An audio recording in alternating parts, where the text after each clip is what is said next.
बिस्मिल्लाहिर्रहमानिर्रहीम। अस्सलाम वालेकुम।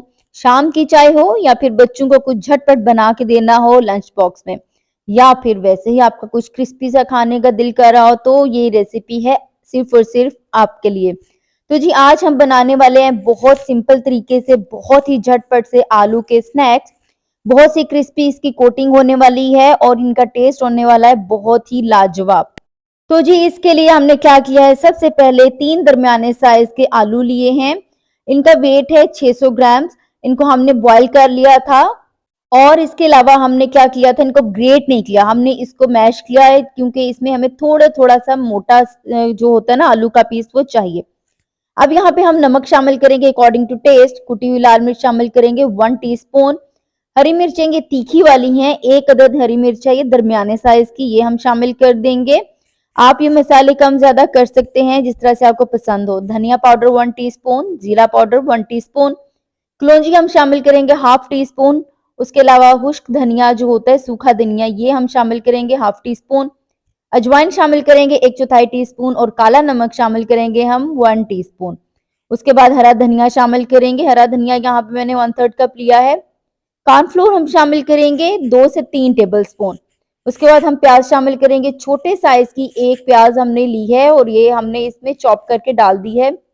1 अदद अंडा हम शामिल करेंगे और उसके बाद आप इसको मिक्स करेंगे। आप चाहें तो हाथ से मिक्स करें, चाहें तो चम्मच से मिक्स करें। लेकिन अगर आप हाथ से मिक्स कर रहे हैं तो आपके हाथ बिल्कुल साफ सुथरे होने चाहिए, नेल्स आपके कटे हुए होने चाहिए। चलें जी, ये हो गया मिक्स। अब हम इसके लिए बहुत जबरदस्त सा इसके एक बैटर बनाने वाले हैं कोटिंग के लिए। इस तरीके से शायद ही आपने कभी ये कटलेट्स बनाए हो, आप बना के देखिएगा, बहुत अच्छे लगेंगे। बेसन हमने ले लिया है 4 टेबल स्पून। इसमें हम शामिल करेंगे कुछ मसाले। इसमें अजवाइन है 1/4 टीस्पून। नमक शामिल करेंगे इसमें 1 टीस्पून। उसके बाद कुटी हुई कह रही सॉरी पीसी हुई लाल मिर्च इसमें शामिल करेंगे 1 टीस्पून। इसके बाद हम बेकिंग सोडा शामिल करेंगे 2 से 3 चुटकी। अजवाइन आप जरूर शामिल कीजिएगा क्योंकि ये आपके जो स्टमक है उसको फिर नुकसान नहीं देगा। मसाले हमने इसलिए शामिल किए हैं ताकि जो बेसन है ये बिल्कुल भी फीका ना रहे। आपको कोटिंग अगर अच्छी नहीं होगी, फीकी होगी, तो आपको कटलेट्स का बिल्कुल भी टेस्ट अच्छा नहीं आएगा। पानी डाल के, थोड़ा-थोड़ा पानी डाल के आपने इसको मिक्स कर लेना है, एक बैटर बना लेना है जो थिक भी नहीं होना चाहिए और बिल्कुल पानी की तरह लिक्विडी भी नहीं होना चाहिए।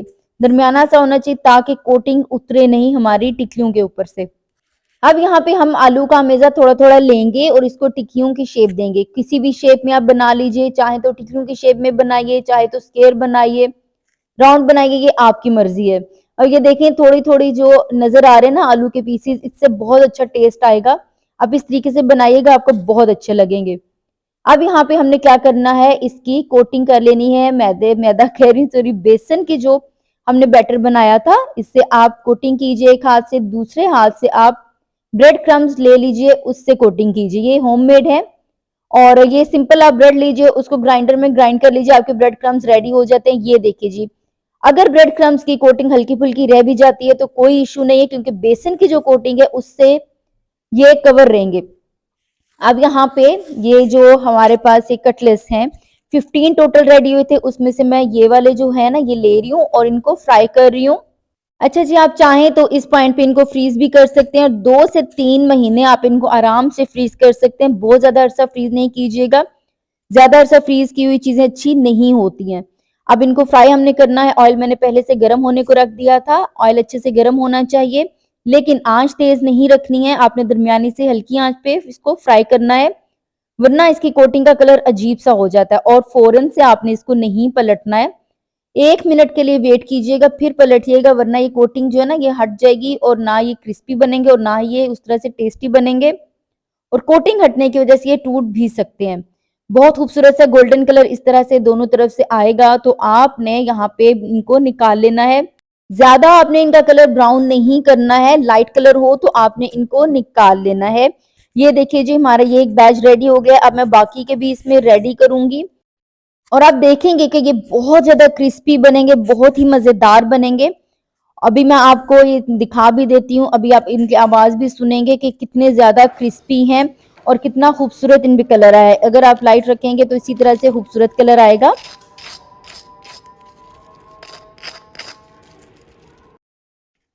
और देखा आपने ये कितने क्रिस्पी रेडी हुए हैं। आप इनको शाम की चाय के साथ सर्व कीजिए, बच्चों को लंच बॉक्स में दीजिए। बहुत सिंपल है लेकिन ये हेल्दी एक आइडिया है। तो जी ये थी मेरी आज की रेसिपी। मेरी रेसिपी आपको कैसी लगी है मुझे ज़रूर बताइएगा। जाते-जाते मेरे चैनल को सब्सक्राइब करते हुए जाइएगा।